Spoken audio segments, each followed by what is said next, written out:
নমস্কার বন্ধুরা, আমি এর আগে অপারেশন সিন্দুর নিয়ে বলেছিলাম, যার শুরু হয়েছিল বর্তমান সময়ে 22 এপ্রিল 2025-এ পেহেলগাঁওয়ে দানবিক জিহাদিদের দ্বারা।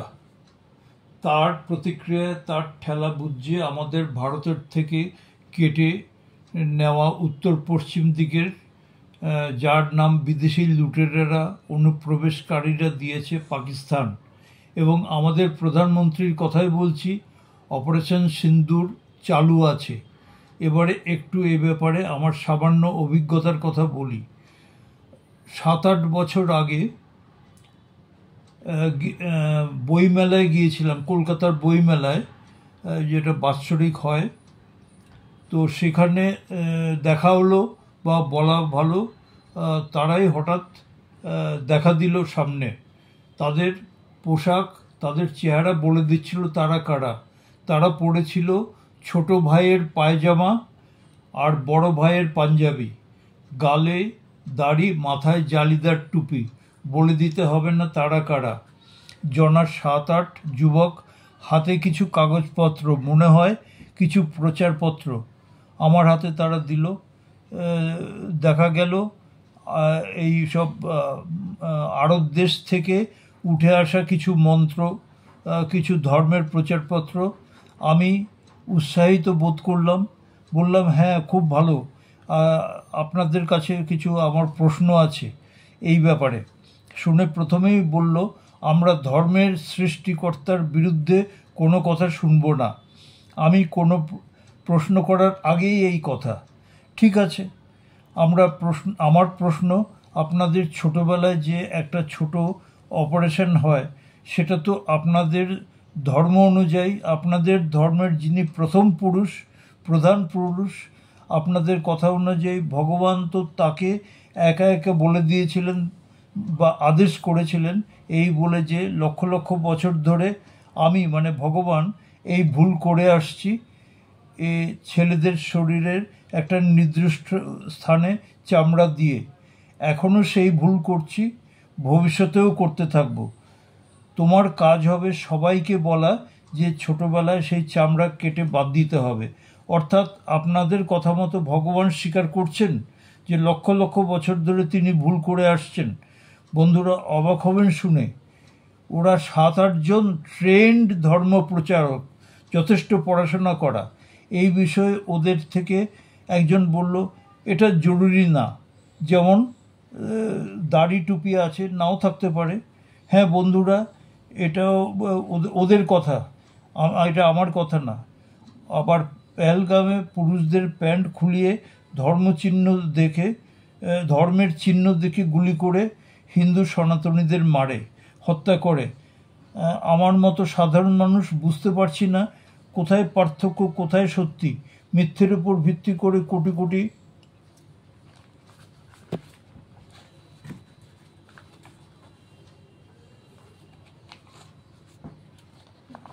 মানুষের ওকে এইভাবে চালনা করা, এটা চলতে পারে না। সঠিক নির্দেশ থাকা উচিত। কাশ্মীরের পেহেলগামে যে চিহ্ন দেখে হত্যা করে দিল এই 27 জন নিরপরাধ ভ্রমণার্থীদের, সেটা নিয়েই ওই বইমেলায় যারা আমাদের মতো সাধারণ মানুষদের বোঝাবে, তারাই বিপরীত কথা বলল। বন্ধুরা কি বলবেন? বইমেলার ওই ধর্ম প্রচারকরা বলেছিলেন যে তাদের এই টুপি দাঁড়িয়ে আছে, তা উড়িয়ে দেওয়া যায়। মানে যেমনি ওই চামড়া না থাকলেও চলে, তেমনি এই দাড়ি টুপিও উড়িয়ে দেওয়া যায়, তাতে কিছু আসে যায় না। আমি দেখলাম অপারেশন সিন্দুরে কিছু পড়োশি দেশের বিরাট বীর, যারা ভারতের বিভিন্ন সময়ে এই চোরাগোপ্তা হত্যা করে ওই দেশের সরকার আর সৈন্যদের সাহায্যের নির্দেশে, সেই বীরদের দ্বারা দেখলাম যে যত বড় বীর তার তত লম্বা দাড়ি। বোঝা গেল দাড়ির লম্বাই আর মুখে বড় জঙ্গল দেখে বোঝা যায় যে কে কত বীর, মানে হত্যা করতে পারে গোপনে। কিন্তু এ ব্যাপারে আমার প্রশ্ন আছে। আমার মনে হয় এরা ভীষণ শান্তিপ্রিয়, দয়ালু। এরা তো মানুষ তো বহুদূর, দেখে মনে হয় কোনো পশু পাখিকে কেন, কোনো এমনকি কীট পতঙ্গকেও ক্ষতি করতে পারে না। ওই দাড়ির জঙ্গলে তারা সযতনে উকুন পালে, লালন পালন করে। এদের ধর্মে চিরুনি রাখা নেই, যা আমাদের দেশের এক ধর্মে আছে। ওই দাড়ি দেখে মনে হয় ওই বীরের দল দাড়িতে সযতনে উকুন পালন করে। চিন্তা করুন, এরা এত দয়ালু, যারা সামান্য উকুনকেও সুখে শান্তিতে নিজের দাড়িতে বাসা বাঁধতে দেয়। এরা তো নিষ্ঠুর হতেই পারে না। এটা আমার এদের চেহারা দেখে মনে হয়েছে। হ্যাঁ, অপারেশন সিন্দুর চলাকালীন এদের আস্তানায় কোথায় কোন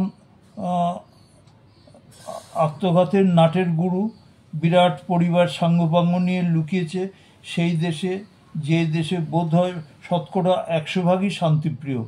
আর ওই মরুভূমি, আরবের মরুভূমি থেকে 1400 বছর আগে প্রেরণা পাওয়া। কি করে খবর পেল যে ওই যমদূত মিসাইলগুলো? বন্ধুরা, কিছু বছর আগে আমার পরিবারের এক গুরুজন, যিনি দীর্ঘ সময় কেন্দ্রীয় বিদ্যালয়ে প্রিন্সিপাল ছিলেন, সেই মাতৃস্থানীয় ব্যক্তি, তার সঙ্গে আমার একটা বিষয় নিয়ে তর্ক হচ্ছিল। কোনটা বেশি শক্তিশালী, সংখ্যাধিক্য না বুদ্ধি? আমার মনে হচ্ছিল এই শান্তিপ্রিয়রা সংখ্যায় যেভাবে বাড়ছে, তারা একসময় শুধু সংখ্যার জোরে পৃথিবীর উপর রাজত্ব করবে। তো আমার গুরুজন বললেন, না, সংখ্যা না, বুদ্ধির যার সেই রাজত্ব করবে। উনি একটা সময় এক আইআইটির মধ্যে এক কেন্দ্রীয় বিদ্যালয়ের প্রিন্সিপাল ছিলেন। কত ছাত্রকে পার করেছেন যারা আইআইটিতে ভর্তি হয়েছে। এখন ডিফেন্স রিসার্চ ডেভেলপমেন্ট অর্গানাইজেশন বা ইন্ডিয়ান স্পেস রিসার্চ অর্গানাইজেশন বা আইআইটি বা লেফটেন্যান্ট জেনারেল র্যাঙ্কের যারা আর্মির রিটায়ার্ড, তারা আইআইটিতে গিয়ে ছাত্রদের সঙ্গে জ্ঞানের আদান প্রদান করেন। লেফটেন্যান্ট জেনারেল র্যাঙ্কের রিটায়ার্ড আর্মি অফিসার নিজেদের অস্ত্র, তার প্রকার, তার ক্ষমতা বা ক্ষমতার সীমাবদ্ধতা, আর্মির চাহিদা, শত্রুদের অস্ত্রের খবরাখবর, তাদের ক্ষমতা বা ক্ষমতার সীমাবদ্ধতা, আমাদের দেশের প্রয়োজন ক্রমাগত অস্ত্রের উন্নতি, বিশেষ করে শত্রুদের ক্ষমতার পরিপ্রেক্ষিতে, যা ক্রমশ উন্নত থেকে উন্নততর হয়ে চলেছে। সেখানে পৃথিবীর শ্রেষ্ঠ ব্রেনদের প্রয়োজন এই প্রতিরক্ষা অস্ত্র শস্ত্রের তৈরির। এর এই বিদেশ থেকে আমদানি করা অস্ত্রের বহু সমস্যা। এক, মূল্যবান জাতীয় আয়ের বড় অংশ বেরিয়ে যায়। সময়ে সময়ে এগুলো হয়তো পাওয়াও যায় না বিদেশ থেকে, বা ব্ল্যাকমেলের মতো অবস্থায় পড়তে হতে পারে। কিভাবে বানালো তার টেকনোলজি তারা ট্রান্সফার করে না। যুদ্ধ দীর্ঘস্থায়ী হলে বরাবর কি অস্ত্রের যোগান হবে বিদেশ থেকে? সন্দেহ থেকে যায়, অনিশ্চয়তা থেকে যায়, ঝুঁকি নেওয়া যায় না। শত্রুর অস্ত্রের মোকাবেলা একটা সতত পরিবর্তনশীল প্রক্রিয়া, এক জায়গায় দাঁড়িয়ে থাকে না। আমদানি করা অস্ত্রে কি এ ব্যাপারে নির্ভরযোগ্য? বন্ধুরা, কি বলেন? অস্ত্রশস্ত্র তার চালানোর প্রক্রিয়া, সেটাও বিদেশি রাষ্ট্ররা দেখিয়ে দেবে, বুঝিয়ে দেবে, ট্রেনিং দেবে। এ তো একরকম প্রায় গোলামির মতো। নিজেরই দেশ, সেখানকার সেরা ব্রেন, সেরা মাইন্ড, দেশভক্ত মানুষরা এক হয়ে দেশ রক্ষার কাজে এক হতে হয়, এবং এখন তাই হচ্ছে। আরও বেশি করে হওয়া উচিত। এখানে একটা কথা বলি, একবার বোধহয় 24-25 বছর আগে দক্ষিণ ভারতের এক শহরে, মানে কেন্দ্রীয় সরকারের অধীনে এক অফিসে বদলি হলাম। সেখানে এক তেলেগুভাষী আমারই ব্যাচের একজনের সঙ্গে দেখা হলো। সে ইঞ্জিনিয়ার, মানে ওই আমাদের একই ডিপার্টমেন্টে একসঙ্গে আর কি ঢুকেছিলাম। ইঞ্জিনিয়ার, এর আগে ডিআরডিওতে ছিলেন।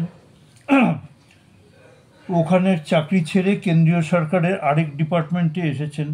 শুনে আমি বললাম, তুমি ডিআরডিওর মতো জায়গা ছেড়ে এই ডিপার্টমেন্টে এসেছো?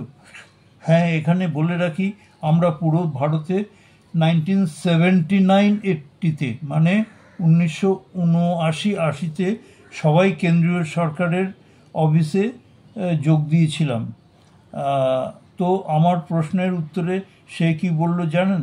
ও বলল ডিআরডিও একটা সাদা হাতি। এটা আমি বলছি না, যে ডিআরডিওতে সে সময় কাজ করেছে সে বলছে। অর্থাৎ 79-80-তে অন্তত তাই ছিল বলে ওই ডিপার্টমেন্টের ওই প্রাক্তনের মনে হয়েছিল।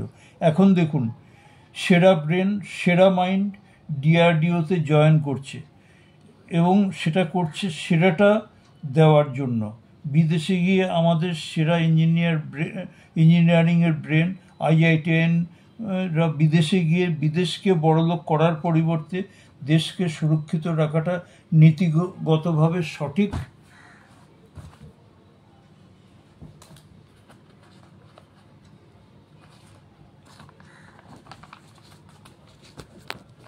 বলে মনে করছে।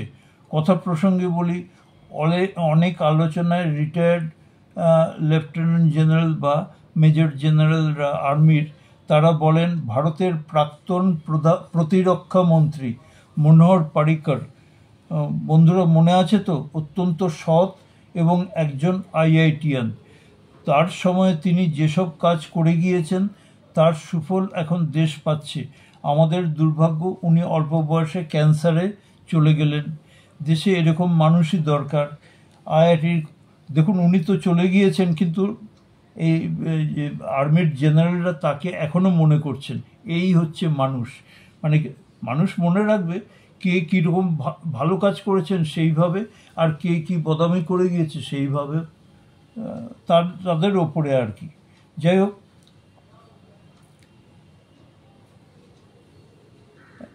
হ্যাঁ, দিল্লি মানে এই IITর কথা যখন উঠল তখন দিল্লির IITওয়ালাকে বাদ দেই কী করে? হ্যাঁ, দিল্লির নটবরলাল IITওয়ালা সততার নাম করে গিয়ে ক্ষমতা পেয়ে যেখানে হাত দিয়েছে ভ্রষ্টাচার করেছে। সাদা সিধের থাকার প্রস্তুতি দিয়ে নিজের জন্য কীরকম অট্টালিকা বানিয়েছে, যাকে দিল্লিওয়ালারা বলে শীষমহল। ভারতে গঙ্গা যমুনা, ভারতের প্রাচীন সভ্যতা সংস্কৃতির সঙ্গে জড়িত, ধর্মের সঙ্গে জড়িত, কৃষি, ব্যবসা, নানান উৎসবের সঙ্গে জড়িত। হ্যাঁ, তা এক সম্ভবত পৃথিবীর সবচেয়ে কদর্য নোংরা নালাতে পরিণত করেছিল এই যমুনা যখন দিল্লি অঞ্চলে প্রবেশ করে তারপরে, এই নটবরলালের আমলে। ভারতের শ্রেষ্ঠ ইঞ্জিনিয়ারিং কলেজে পড়ার পর IITতে পড়ার ফল এই। বন্ধুরা, আমার অভিজ্ঞতা বলে যে শয়তান দুরভিসন্ধিমূলক ব্যক্তি, সে ভালো জায়গা থেকে পড়াশোনা করলে বা ক্ষমতায় থাকলে তার শয়তানি ক্ষমতার মাত্রা আরও বেড়ে যায়। আমি চাকরিরত অবস্থায় এক IIT পাসকে পেয়েছিলাম, যে কলকাতা থেকে আমেরিকায় নার্কোটিক্স ড্রাগসের প্রেসক্রিপশন পাঠাচ্ছিল, আর তার লাভের পয়সায় বাংলা সিনেমার প্রডিউসার হয়েছিল। সিনেমাটার নামটা ভুলে গিয়েছি। আমার তখনকার বস, তিনি ইনকাম ট্যাক্সের কমিশনার ছিলেন। তিনি তার অভিজ্ঞতা থেকে বলেছেন এই সিনেমার প্রডিউসার কেন হয় জানেন? মহিলাদের সংস্পর্শে আসা যায়। এবারে বুঝুন, বেআইনি অর্থ আমদানি, মহিলা সম্পর্কিত কাণ্ড, নার্কোটিক্স ড্রাগস, এই IIT পাস ইঞ্জিনিয়ারের কাণ্ড। কোনো IIT ইঞ্জিনিয়ার এই IITর বিদ্যে কোন দেশের কাজে লাগাচ্ছে, এগুলো আলোচনা করলে মন ভারাক্রান্ত হয়ে যায়। ভারতের মায়ের সুপুত্রের কথা বলি, জেনারেল বিপিন রাওয়াত। তিনি ছিলেন দেশের chief of the defence staff, CDS। তামিলনাড়ুতে হেলিকপ্টার দুর্ঘটনায় মারা যান, অকালে চলে গেলেন, কিন্তু দেশবাসীকে সজাগ করে গেলেন যাওয়ার আগে দেশের 2.5টা শত্রুর ব্যাপারে। একটা কথা বলি, নিজেকে নিরাপদ রাখতে গেলে আমাদের মধ্যে শত্রুবোধ থাকতে হবে। বন্ধুরা, এই কথাটা মনে রাখবেন, শত্রুবোধ। কে শত্রু তা চেনা দরকার। তিনি ডিফেন্সে ছিলেন, স্বাভাবিক কায় মনোবাক্যে তার মধ্যে সবসময় দেশের সুরক্ষার কথা মাথায় ঘুরবে। এই আড়াই শত্রু কে? এক, আমাদের পশ্চিম দিকে ভারতের শরীর থেকে কেটে নেওয়া অংশ। দুই, আমাদের উত্তরে, যার সঙ্গে আমাদের কোনো সীমানা অতীতে ছিল না, যারা আমাদের উত্তরের শান্তিপ্রিয় উচ্চতম মালভূমির বাসিন্দা, তাদের পায়ের তলায় পিষে দিয়ে আমাদের উত্তর সীমান্তে এসে আঘাত এনেছে। আর অর্ধেক ফ্রন্ট আমাদের দেশের মধ্যেই। না, মিলিটারি দিয়ে আধা ফ্রন্টকে মোকাবিলা করতে পারবেন না। হতে পারে বাসে, ট্রেনে, ফুটপাথে আপনার পাশের ব্যক্তি ওই আধা ফ্রন্টের এক উদাহরণ দেই। পেহেলগাঁওয়ে হানাদার ঘাতকরা তাদের গুলির নিশানা বানাবে, তার জন্য প্যান্ট খুলে পুরুষ পর্যটকদের নিশানা বানিয়েছিল। এই ব্যাপারে নিশ্চিন্ত হতে যে এরা হিন্দু সনাতনী, এরা হিন্দু সনাতনী। আমাদের দেশের এক অতি পরিচিত মহিলা, বিরাট পরিবারের সদস্য, আর চেহারা বলে দিল যে ভারতের এক অতি উচ্চ সভায় যে ঘাতক, যে মানে উনি ওই বক্তৃতায় বললেন যে ঘাতকরা ভারতীয়দের নিশানা বানিয়েছিল, সনাতনীদের না। মানে ভারতীয়দের নিশানা বানিয়েছিল, সনাতনীদের দেখে না। মানে প্যান্ট খুলেছে ভারতীয় দেখে, মানে ভারতীয় দেখার জন্য প্যান্ট খুলেছে। দেখুন, এটা হচ্ছে সনাতনী, ওই হাফ ফ্রন্ট। আচ্ছা, মানে হিন্দু দেখে না, সনাতনী দেখে না, ভারতীয় দেখে। আচ্ছা, তাহলে তো ইয়েতে পেহেলগাঁও বা কাশ্মীরের অন্যান্য জায়গায় কয়েকশোকে মেরে দিতে পারতো। ন্যাকা কোথাকার। আচ্ছা, যাক, মানে এইদের ন্যাকামি কোন স্তরে গিয়েছে। এরপর শুনুন তারই কথা। মধ্যপ্রদেশের দুর্গ একটা জায়গা, সেখানে খ্রিশ্চান মিশনারি নান কয়েকজন আদিবাসী মেয়েকে নিয়ে যাচ্ছিল। তাদের যা কাজ ধর্ম পরিবর্তন করার, স্থানীয় জনগণ বাধা দিয়েছে। তো সেই অতি পরিচিত চেহারা, কিন্তু তখন তার ধর্ম পরিবর্তন কাজেরত নানদের ভারতীয় বলে পরিচয় না দিয়ে বললেন খ্রিশ্চানদের উপরে অত্যাচার করা হচ্ছে। এই অতি পরিচিতর আসল চেহারা। হ্যাঁ, আপনারা ওই বোধহয় বুঝতে পারছেন কার কথা বলছি। সে হচ্ছে এই শীতকালে তার দাদার সঙ্গে বরফ খেলতে দেখেছেন শ্রীনগরে। হ্যাঁ, এই হচ্ছে ভারতের বিপজ্জনক আধা ফ্রন্ট, যার সম্বন্ধে সিডিএস জেনারেল বিপিন রাওয়াত তার চলে যাওয়ার আগে আমাদের সাবধান করে দিয়ে গিয়েছেন।